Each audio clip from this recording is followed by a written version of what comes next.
là parce que je suis en équilibre un peu précaire. Donc ça m'évitera de faire un accouchement prématuré. Bonsoir à tous.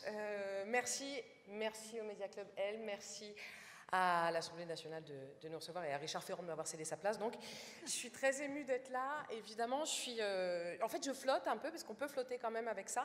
Je trouve tout ça très surréaliste. Quand Florence Fondy du Media Club L m'a appelée, j'ai vraiment cru une blague au départ. Donc, je ne l'ai pas rappelé tout de suite. Après, je me suis dit, en fait, c'est peut-être pas une blague. Donc, j'ai rappelé. Et petit à petit, ça a fait sens. Et par exemple, ce qui fait vraiment sens pour moi ce soir, c'est que ce soit Joël Ornès qui me remette ce prix. Parce que vraiment, Joël, en 20 ans de pige, je parle d'expérience, Joël a été le premier patron dont j'ai senti qu'il me considérait d'abord comme une professionnelle avant de voir en moi une femme. C'était il y a 6-7 ans.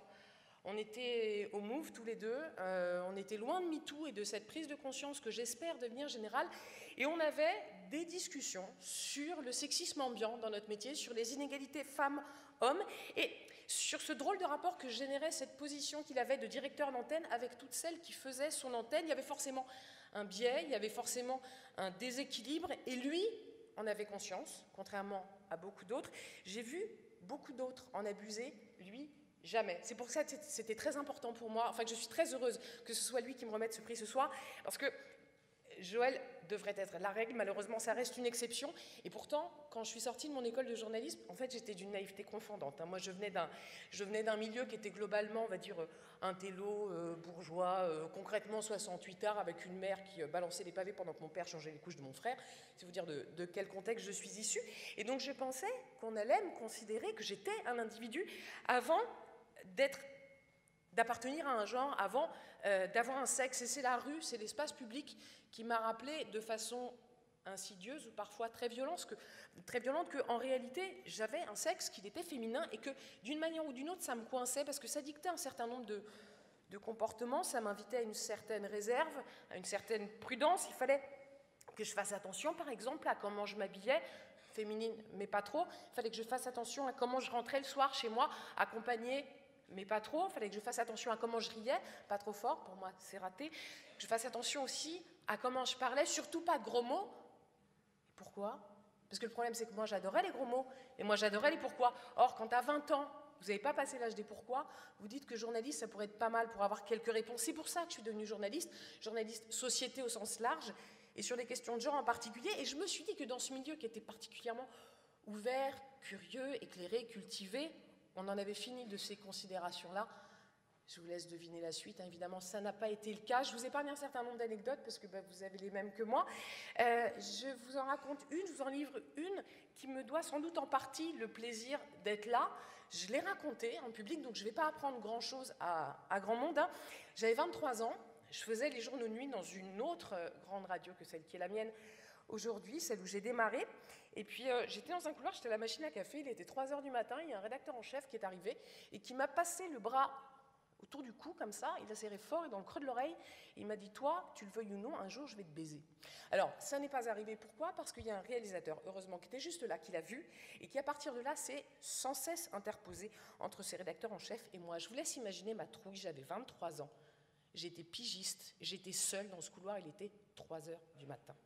Cette histoire, je l'ai racontée il y a 2 ans, donc une vingtaine d'années après, au tout début de MeToo, hashtag balance ton porc. Je trouvais ça incroyable, je trouvais ça fou, je trouvais ça réjouissant de voir toutes ces femmes, de lire toutes ces femmes qui racontaient ce qu'elles avaient essuyé, ce qu'elles avaient vécu, ce qu'elles avaient subi. Alors évidemment, j'y suis allée. L'idée, c'était de rendre compte de l'ampleur massive d'un phénomène qui gangrène pas seulement les salles de rédaction, mais globalement tous les open space.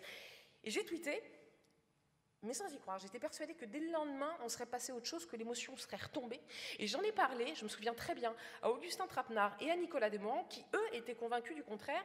Je vous laisse deviner qui a eu le nez creux. Bon, c'était pas moi, je me suis trompée. Le tweet a fait décoller pas son genre, la chronique que je tenais à ce moment-là sur France Inter. 2 ans plus tard, j'ai grossi, mais ma chronique aussi.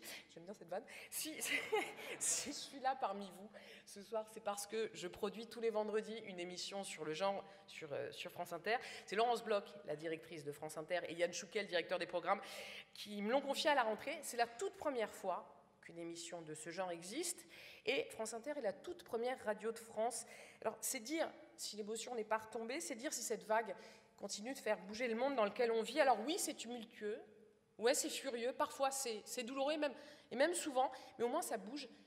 au moins ça vibre, et peut-être qu'à l'arrivée, on finira tous par respirer un petit peu mieux. Peut-être qu'on est en train de construire un monde dans lequel personne, ni les femmes, ni les hommes, ne seront assignés à résidence en raison de leur genre, où ils pourront se mouvoir les uns les autres en toute liberté, en toute équité, comme les individus qu'ils sont, comme les femmes et les hommes qu'ils souhaitent être, en dehors de toute injonction. Moi, aujourd'hui, j'y crois, j'ai mis le temps, mais j'y crois.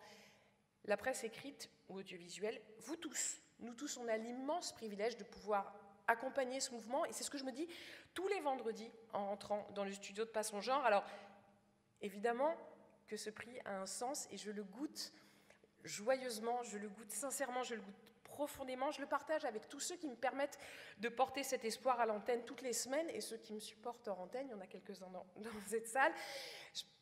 Je remercie Laurent, je remercie Yann, mais aussi Camille, Romy, Marianique, toute l'équipe de Pas son genre qui est présente ici ce soir. Ce prix, je le partage avec vous, évidemment.